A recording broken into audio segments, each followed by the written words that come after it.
आज मेरे से एक पत्रकार बहन ने सवाल किया कि महाराज जी बताओ पहले अंडा आया कि मुर्गी आई? पहले कौन आया, अंडा कि मुर्गी? जोर से कौन आया? हाँ, अच्छा पहले स्त्री आई कि पुरुष आया इस संसार में? मैया बैठो मेरी माँ चश्मा वाली मैया।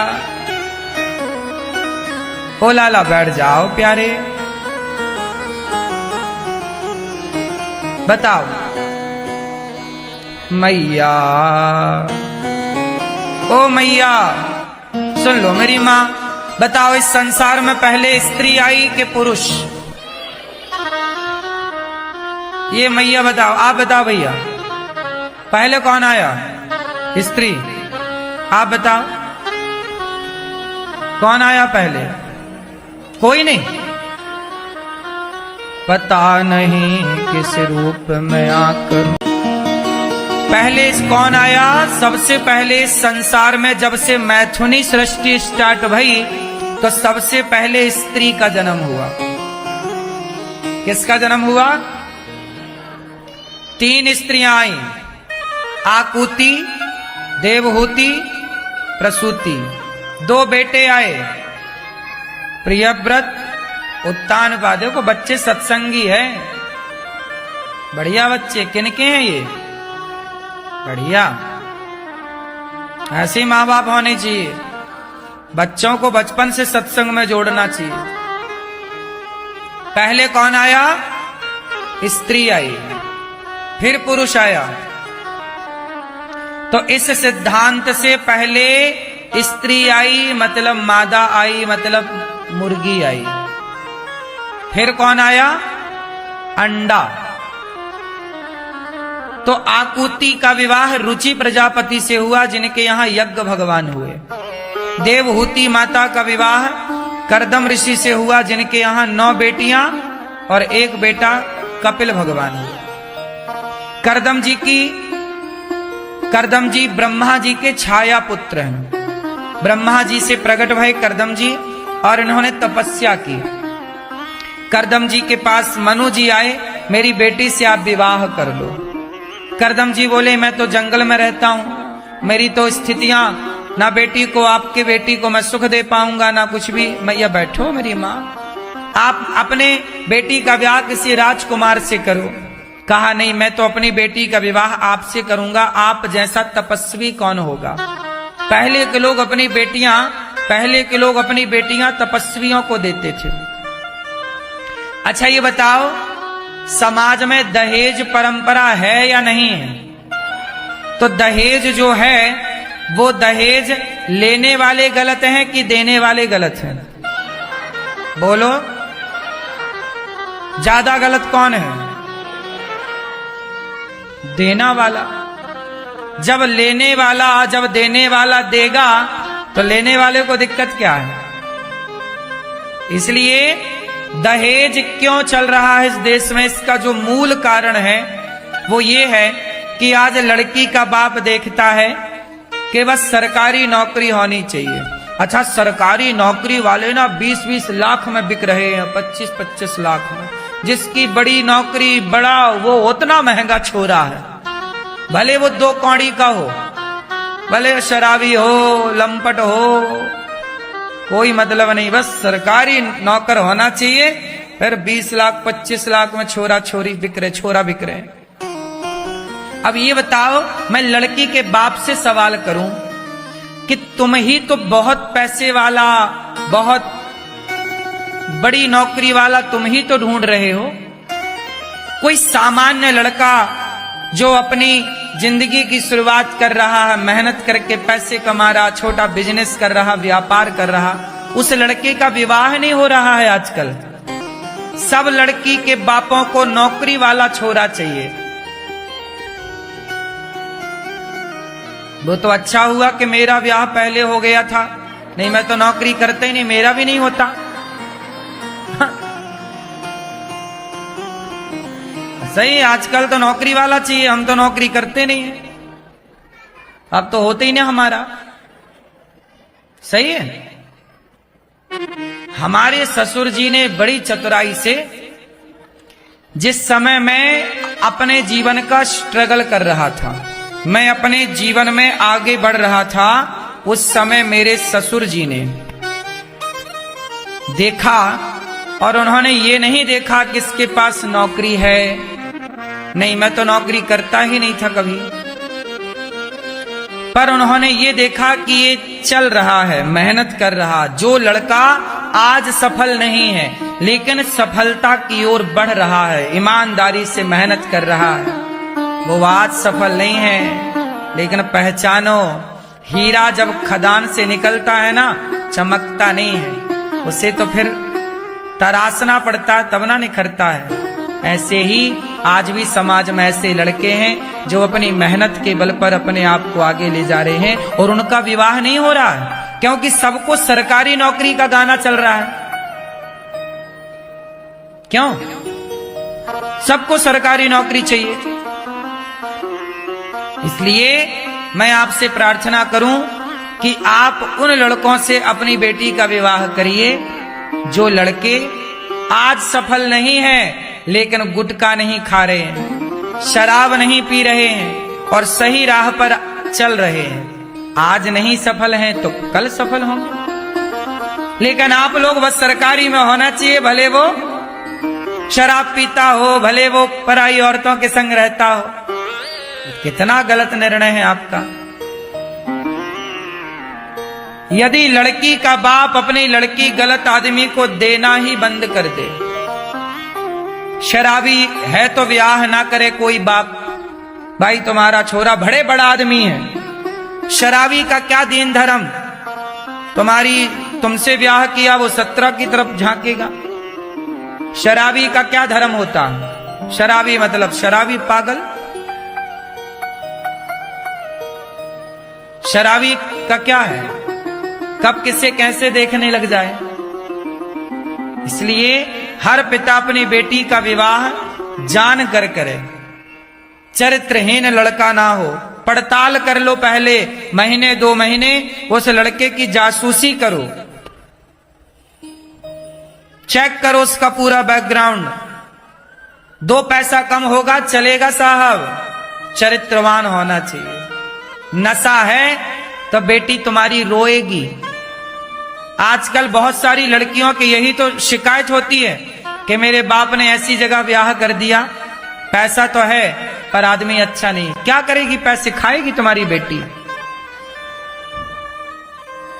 क्यों मेरी मां? जीवन साथी कैसा होना चाहिए बताओ?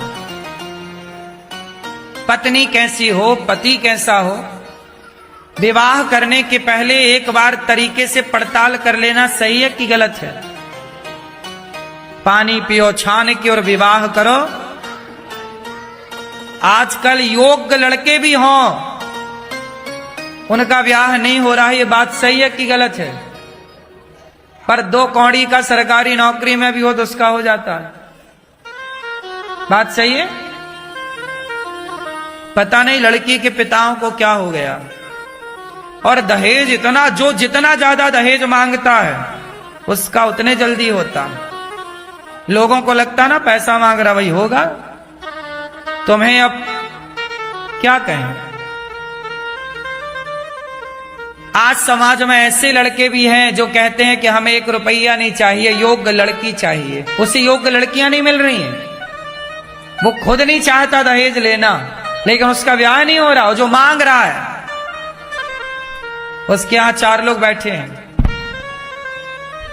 देख तेरे संसार की हालत, कलयुग है साहब। यहां दूध कम बिकता है, शराब ही ज्यादा बिकती है। फिर वही बात आएगी घूम फिर के। अच्छाई लोग ग्रहण करना ही नहीं चाहते। अच्छाई के ग्राहक कम हैं, बुराई के ग्राहक। सही है? करदम जी ने अपनी बेटी का विवाह किया। मनु जी ने बेटी का विवाह करदम जी से किया। करदम जी की 9 बेटियां हुई। 9 बेटियों का विवाह ब्रह्मा जी के 9 मानस पुत्रों से किया। अब विवाह की जिम्मेदारी से करदम जी मुक्त भये। अब करदम जी हाथ जोड़कर बोले, मैं चलूं, मैं जाऊं। पत्नी ने कहा, प्राणनाथ आप कहां जाएंगे? जंगल भजन करूंगा, एक पुत्र तो दे दो। एक पुत्र हुए कपिल देव जी। फिर करदम जी चले गए। एक छोटी सी सूचना मैं आपको दे दूं, बेटी और बेटे का विवाह जब तक नहीं हो जाता तब तक आप खूब प्रेम से गृहस्थी में रहो, पालन करो अपने धर्म का, गृहस्थी का। बेटी को पढ़ाओ लिखाओ, शादी ब्याह करो। बेटे को पढ़ाओ लिखाओ, ब्याह करो। लेकिन जब बेटी बेटे का ब्याह हो जाए तो तुरंत बेटी बेटों को जिम्मेदारी सौंपो। कुछ पैसा अपने पास बचा के रखो, कुछ खेत घर अपने नाम पे ही रखना, सब ना देना वरना बात बिगड़ सकती है। कुछ रखो और चले जाओ तीर्थों में। सब कुछ ना नाम पे कर देना, नहीं छोरा छोरी बेटा लेके तुम्हें घर से बाहर हाँक दें, चलो। हाँ या ना? जमाना खराब है आजकल, बेटों का भरोसा नहीं है और किसकी कहें। बेटा सब पा जाए बाप का तो बाप को सब पा करके, सब लेकर के बाप को ही लाठी मार के निकाल देता है। क्या ऐसा केस समाज में हुआ नहीं? सब चीजों के तो आप लोग साक्षी हो। क्या नहीं आपने देखा इस संसार में? औरों की तो छोड़ो, आजकल औलाद धोखा दे रही है साहब, औलाद बेटा। हाँ या ना? जब अपना खून सगा नहीं हो रहा है तो फिर संसार में भरोसा किससे करें? इसलिए थोड़ा पैसा बचा के रखो और तीर्थ यात्रा पर जाओ। बुढ़ापा घर पे ना गुजरे, तीर्थों पे जाओ। वृंदावन, अयोध्या जी, हरिद्वार ऐसे रहो।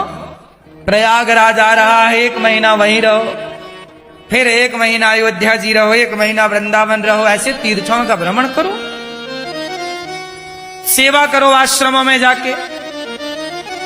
आश्रम होते हैं ना, ब्रह्मचर्य, गृहस्थ, वानप्रस्थ। आप बुढ़ापे में सेवा करो।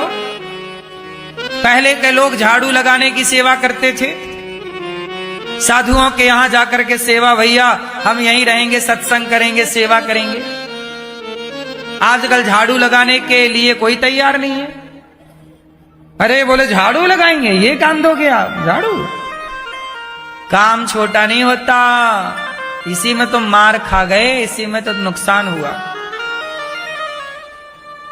कितना भी बड़ा आदमी हो, मैंने पंजाबियों को देखा है, सिख भाइयों को। सिख लोग ना लंगरों में भोजन कराते हैं और थालियां धुलते हैं, पता है? लंगरों में सबको भरपेट भोजन कराते हैं और सबकी जूठी थालियां धुलते हैं। उन्हें कभी ये नहीं होता कि जी हम थाली धुलें ना। गुरु नानक देव जी ने कहा है कि बेटा भूखा ना जाए कोई। सिख भाइयों ने पूरी दुनिया में जहां जहां सिख हैं उन्होंने गुरुद्वारे बनाए और सारे गुरुद्वारों में सबको भरपेट भोजन फ्री में देते हैं। वो गुरु की आज्ञा का पालन कर रहे हैं और भोजन कराकर श्रद्धा से उनकी जूठी थाली धुल रहे हैं। और आप लोग थाली धुलने का कह दो, अरे हम इतने बड़े आदमी, हमें हमसे थाली धुलाओगे?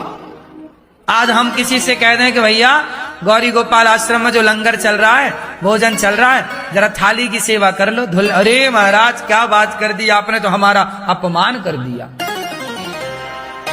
हाँ आजकल लोग ऐसे कहते हैं, अपमान हो गया है। आजकल लोग काम को भी छोटा बड़ा देखते, सेवा भाव है ही नहीं। मैं तो स्वयं, मुझे कभी फुर्सत मिल जाती है तो मैं भी जाके बैठ जाता हूं थाली धुलने में, मैं भी धुलता हूं थाली, इसमें कोई आश्चर्य नहीं। आप लोग जो भोजन करते हो ना गौरी गोपाल जी की रसोई में, कभी कभी हमें समय मिल जाता तो हम भी बैठ जाते हैं थाली धुलने के लिए। ये एक सेवा है, भक्तों की सेवा है, इससे बढ़िया क्या होगा?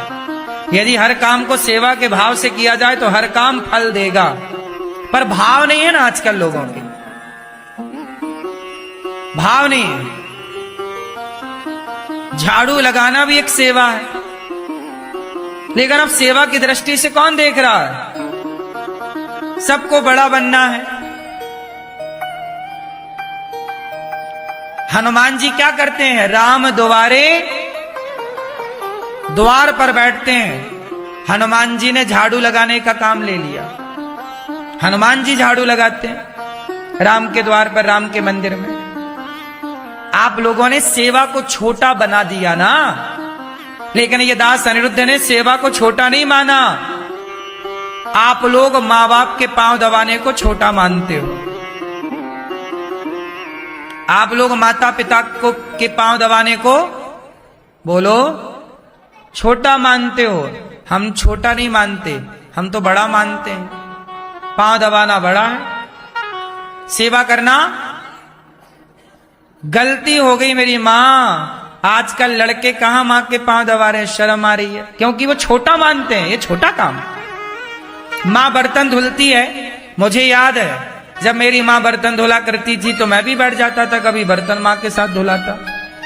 मैं अपनी दादी की साड़ी धुलने चला जाता था तालाब में। दादी अब मेरी थी तो मैं दादी की साड़ी धुल के ले आता था।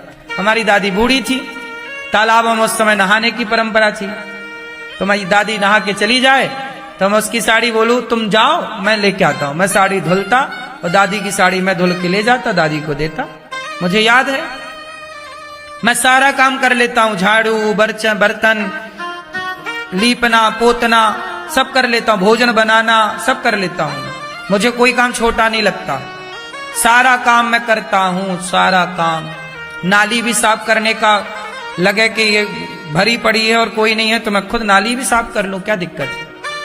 काम करने में थोड़ी मुझे झिझक है। चोरी करने में डर लगता है, बेईमानी करने से डरता हूं, भ्रष्टाचार करने से डरता हूं, झूठ बोलने से डरता हूं, काम करने से नहीं डर लगता ना साहब। मानसिकताएं तो बदल गई ना। आजकल लोगों को सेवा करने में छोटा दिखता है, ये छोटा काम है। और भ्रष्टाचार करते हैं तो मौत से करते हैं लोग। हाँ जेब में ला के रख दो। भ्रष्टाचारी लोग पैसे पूरे जेब में ही रखवाते हैं।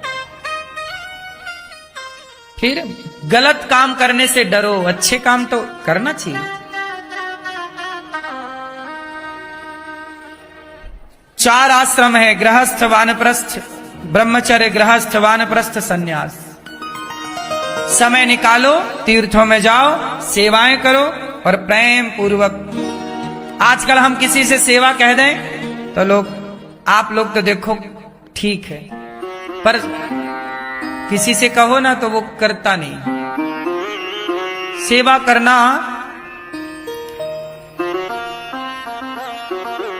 बड़ा कठिन काम हो गया है आजकल। आप लोगों से मेरी प्रार्थना है, बच्चों को सेवा करना जरूर सिखाओ। सारा काम सिखाओ बच्चों को, झाड़ू लगाना, पोछा लगाना, भोजन बनाना, बर्तन धुलना, कपड़े सब सिखाओ। ये सब जरूरी है। क्यों जरूरी है कि नहीं? सबको सब चीजें आनी चाहिए। क्या बुराई है इसमें? मुझे सब कुछ आए, इसमें क्या बुराई है भाई? बुराई है? फिर बढ़िया, मैं पांव बढ़िया दबाता हूं, पता आपको? मेरे गुरुजी के मैं पांव दबाया करता था। अच्छा, पांव दबाना भी एक कला है। पांव दबाना नहीं आता सबको। कई लोग पांव दबाते हैं तो रौमे उखाड़ देते हैं। नहीं, पांव के रौमे होते हैं, उखड़ जाते हैं, बाल तोड़ और हो जाए। पांव दबाना भी एक कला है। पांव दबाना सबको नहीं आता। पता है आपको ये बात सही है कि नहीं? कुछ लोग पांव दबाते हैं, रौमे उखाड़ देते हैं।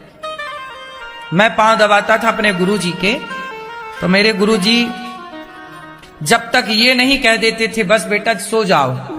रात्रि का भोजन करके मैं जब बचपन में पढ़ता था तो मैं अपने गुरुजी के कमरे में जाके गुरुजी के पांव दबाता जाए, गुरुजी मेरे सो जाते थे। जब सोते सोते गुरुजी की एक नींद पूरी हो जाए, जब वो उठे तब वो देखें, कह रे बेटा तुम पांव दबा रहे हो, अच्छा अब जाके सो जाओ। कई बार रात्रि के 12 बज जाते थे, कई बार 11 बजे। जब तक गुरुजी नहीं बोलते थे तब तक मैं अपने से कभी नहीं उठता था। जब तक गुरुजी आज्ञा नहीं देते थे जाओ, तब तक मैं नहीं उठता था। ऐसा नहीं है कि मैं केवल आज भागवत करने बैठा हूं, आज आप लोग सब तामझाम देख रहे हो तो आपको लगता है ये, इसके पीछे जो मेरी श्रद्धा है, ईश्वर ने उस श्रद्धा का ही ध्यान रखा।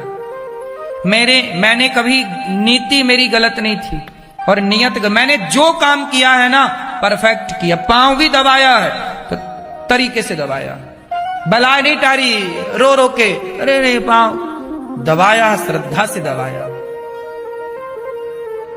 ईमानदारी से काम किया है। पोंछा मैं गुरुकुल में पढ़ता था, मेरी ड्यूटी पोंछा लगाने की थी। मैं पूरे आश्रम में पोंछा लगाता। हम पढ़ते थे ना गुरुकुलों में, पहले काम करना पड़ता था, तो मैं पोंछा लगाता था। बड़ी श्रद्धा से मैं बड़ी तरीके से पोंछा लगाता था। मेरी ड्यूटी आती थी भोजन बनाने की।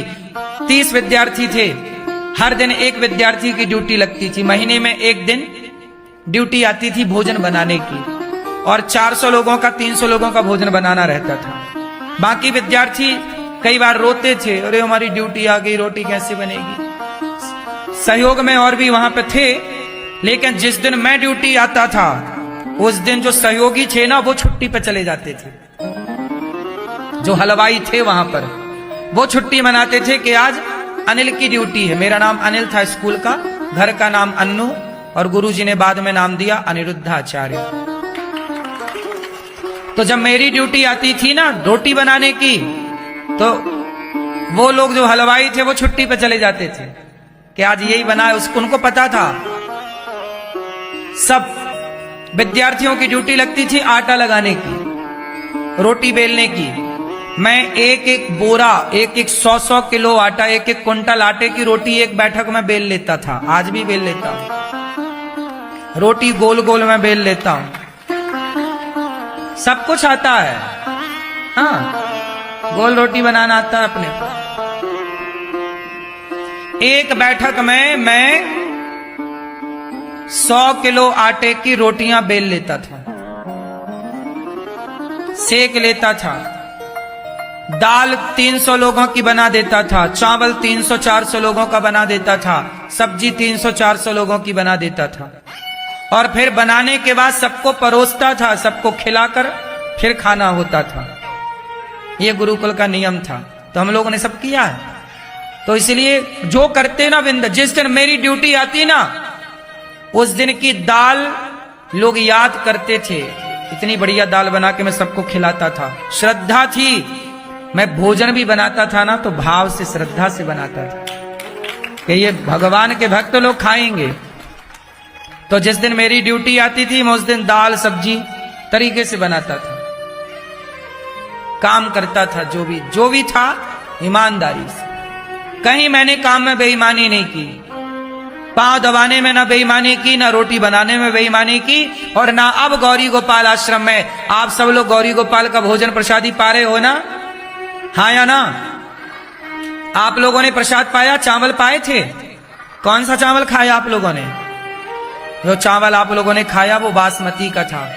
मैं चाहूं तो 40 रुपया किलो वाला चावल भी आपको खवाता, आप थोड़ी मना करते। लेकिन ये भी ईमानदारी है कि आप मेरे अतिथि हैं, और अतिथि भगवान के जैसा होता है। जो भगवान खाएंगे वही अतिथि खाएगा। इसलिए बासमती का चावल सबको मिलता है गौरी गोपाल में, 12 महीने मिलता। मैं चाहूं तो पैसे बचा लूं ना चावल से। जो चावल मिल रहा है चेक कर लेना, वो 85 से 90 रुपए किलो का चावल है जो आप लोगों ने प्रसादी में पाया। 85 से 90 रुपए किलो का चावल। बाजार में 40 रुपया का भी चावल मिलता है, आधे रेट का चावल मिल सकता है। मैं नहीं करता, ये मेरी ईमानदारी है। मैं क्या प्रमाण छाती फाड़ के तो दिखा नहीं सकता, लेकिन मैं जो करता हूं ना उसी तरीके से करता हूं। सेवा करने निकला हूं तो गौरी गोपाल की सेवाएं देख लो। हमारी वृद्ध माता 290 माताएं रहती हैं। सारी माताएं कितने सुख से रहती हैं। वो घर में जितना सुख ना मिला होगा उससे ज्यादा ये दास अनिरुद्ध उनको देने की कोशिश करता है। घर तो सबका सुख का भंडार ही है, घर जैसा तो कहीं सुख नहीं हो सकता। फिर भी मेरी कोशिश तो यही है ना कि बेहतर से बेहतर हो। ये मेरी ईमानदारी है ना। मेरी माँ बताओ बेईमानी है? आपने जो दाल खाई थी वो पतली पानी की तरह थी कि जरा गाढ़ी थी? बोलो, आप खुद जवाब दो, मैं नहीं दूंगा। खा के देख लेना फिर से। आपको लंगरों में तो कैसे मिलता है, भंडारों में कैसा मिलता है खाना पीना, दाल में पानी पर, लेकिन यहां देखना जिस दिन दाल पतली बन जाती हलवाई के मैं कान पकड़ लेता हूं कि आज दाल पतली क्यों है। खा के देखना, आप खाना भले थोड़ा सा चखना, इसलिए कि मैं जो मैं कह रहा हूं वो सत्य है कि मैं केवल डींगे मार रहा हूं। दाल जाके देखना, यदि मैं बेईमानी करता ना, छल कपट होता, तो पानी तो मिलाना था मुझे, थोड़ा पतली बनाता। 100 किलो दाल लगती है, 50 किलो दाल में भी काम हो जाए, आधा पानी आधी दाल, नहीं हो सकता काम। और भंडारा चल रहा है, आप थोड़ी मेरे से शिकायत करने आओगे कि दाल पतली थी। नहीं, आप शिकायत ना करोगे, विधाता तो सब देख रहा है कि तूने अतिथियों को कैसा खिलाया है। अतिथि भगवान होते हैं, अतिथि देवो भव, अतिथि भगवान है। ये तो मुझे ईश्वर को जवाब देना है कि मैंने आपको दाल कैसी खवाई, साग कैसी खवाई, रोटी, ये तो मेरी भावना है। इसका जवाब आपको नहीं देना, ईश्वर को देना। मरने के बाद अनिरुद्ध सामने खड़ा होगा ईश्वर के, पूछेंगे क्या सेवा की। मैं कह सकूंगा कि प्रभु मैंने छल नहीं किया। जब आ रहा है ना तो आपको गाड़ी गाड़ी दाल भी खवा रहा हूं, सेवा कर रहा हूं, और आप देना बंद कर दोगे तो आपको नमक रोटी भी खवाऊंगा। जब नहीं होगा तो जो है वही खाओ। आप सहयोग करते हैं तो आपके लिए सब है।